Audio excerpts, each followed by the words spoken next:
Bismillahirrahmanirrahim. It's the second lecture of the hydrocarbons. Now the physical properties of the alkane. First one is the alkanes are the non-polar. As you know that the carbon is attached to the other hydrogen atoms from all the sides or on one side from the other carbon atom. So the electronegativity difference between the atoms is not so much. That is the reason they are non-polar in nature. They are less dense than water. Their density is less than that of the water. They are insoluble in water, do not dissolve in the water, and due to the lack of reactivity act as the useful solvents.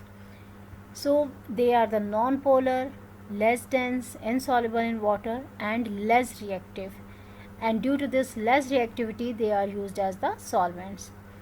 Now the alkanes up to the 4 carbon atoms means there are the only 4 carbon atoms there from 1 to the 4. They are the colorless and odorless, do not have any color, do not have any smell, and exist in the form of the gases. It means the first 4 members of the alkanes, they are the gases. And from the carbon containing the 5 carbon atoms up to the 7 carbon atoms, these alkanes are the colorless and odorless liquids. Again they are the colorless and odorless, but now they exist in the form of the liquids. And higher alkanes that have the more than 8 or more than 8 carbon atoms, they are also the colorless and odorless, but they exist in the form of the solids. Now the chemical properties of these alkanes. First one property is the halogenation. What is the halogenation? Halogenation is the addition of the halogen atom. As you have learned in the previous that hydrogenation is the addition of hydrogen atom in the molecule, and halogenations from the halogen atoms, it means the halogen atoms are added in the molecule. So how these halogen atoms are added? Halogen atoms substitute one or more of the hydrogen atom present in the molecule, and this reaction take place in the presence of diffuse sunlight. So first reaction you can see here, the chlorine molecule. This chlorine molecule contains the 2 chlorine atoms, Cl2. This shows there are the 2 chlorine atoms bonded together. And when this chlorine will react with this methane molecule in the presence of diffuse sunlight, this chlorine molecule, it will replace the hydrogen atom. So one atom from the chlorine molecule, it will replace the hydrogen atom. It will displace the hydrogen atom from its place, and when it will displace the hydrogen atom and take its place, the product will be the methyl chloride. In the methyl chloride you can see that one carbon have the 3 hydrogen atoms and 1 chlorine atom. And from where this chlorine atom is coming, it is the reaction of this chlorine molecule. As the result of this reaction, the chlorine atom has replaced the hydrogen atom and take its place, and second chlorine atom from this chlorine molecule will react with this hydrogen atom that is displaced from the methane. So this hydrogen atom that is displaced from the methane will act with the other chlorine atom, and the product will be the hydrogen chloride. In the second step, again this methyl chloride, as you see that 3 hydrogen atom attached with the 1 carbon atom and 1 chlorine atom is substituted the hydrogen atom in the methyl chloride. So this methyl chloride again react with the chlorine molecule, and this chlorine molecule will displace an other hydrogen atom. So this chlorine, as it displaces this hydrogen atom and take its place, the product will be the CH2Cl2, 1 carbon atom attached to the 2 hydrogen atom and 2 chlorine atom. It is the dichloromethane. First one product was the methyl chloride or chloromethane. Second product is the chloromethane. So two chlorine atoms are attached to the carbon atom here, and second chlorine atom, it will react with the substituted hydrogen, and the product will be the hydrogen chloride. So two chlorine atom has displaced the two hydrogen atoms from this molecule. So the reaction will continue, and in this continuation of the reaction, this dichloromethane further hydrogen is substituted by the chlorine atom, or you can say that chlorine is added in this dichloromethane. So one chlorine atom will substitute the hydrogen atom, and our product will be trichloromethane. And substituted hydrogen, it will react with the other chlorine atom, and the product will be the hydrogen chloride. Still there one hydrogen is present in the trichloromethane, so this chlorine will react with this trichloromethane, and one chlorine atom will displace this hydrogen atom. It will displace or substitute this hydrogen atom, and the product will be the tetrachloromethane.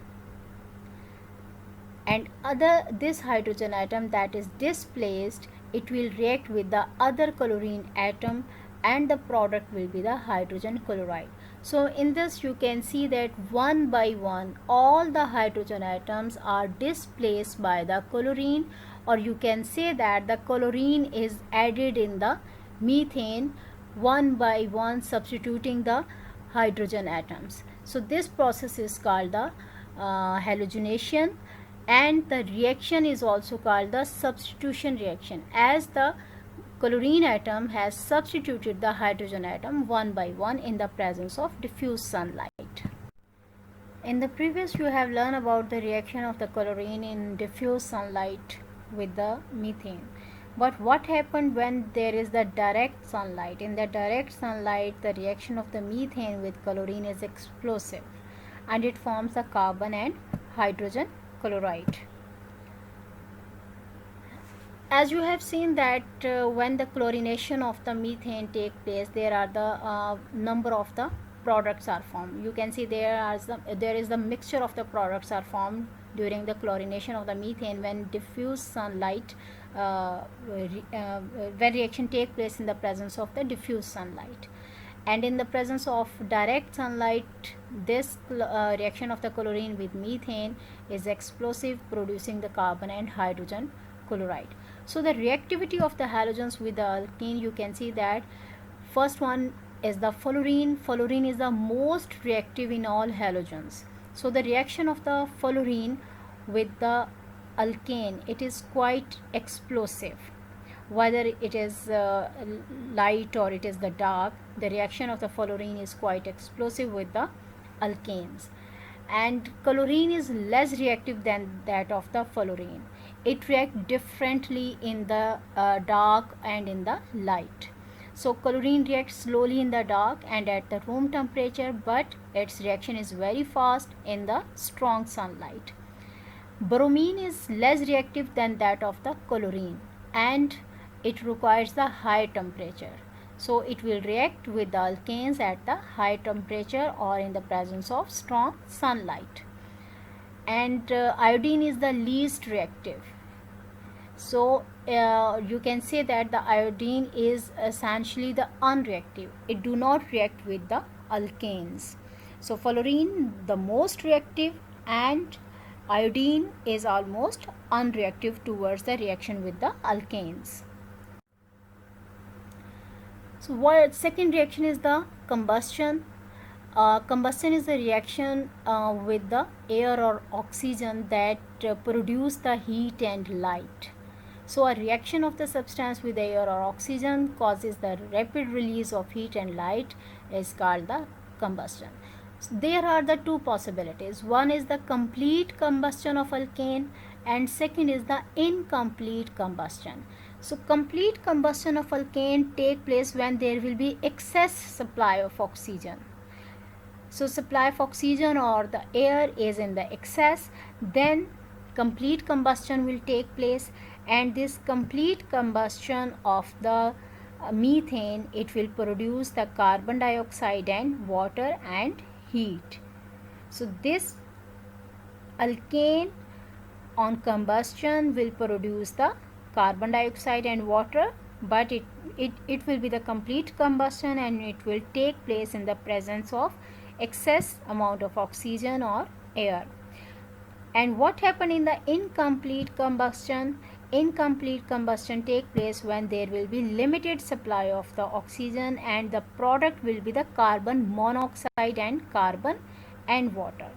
Here you can see that in complete combustion carbon dioxide is produced, and in incomplete combustion carbon monoxide and carbon are produced.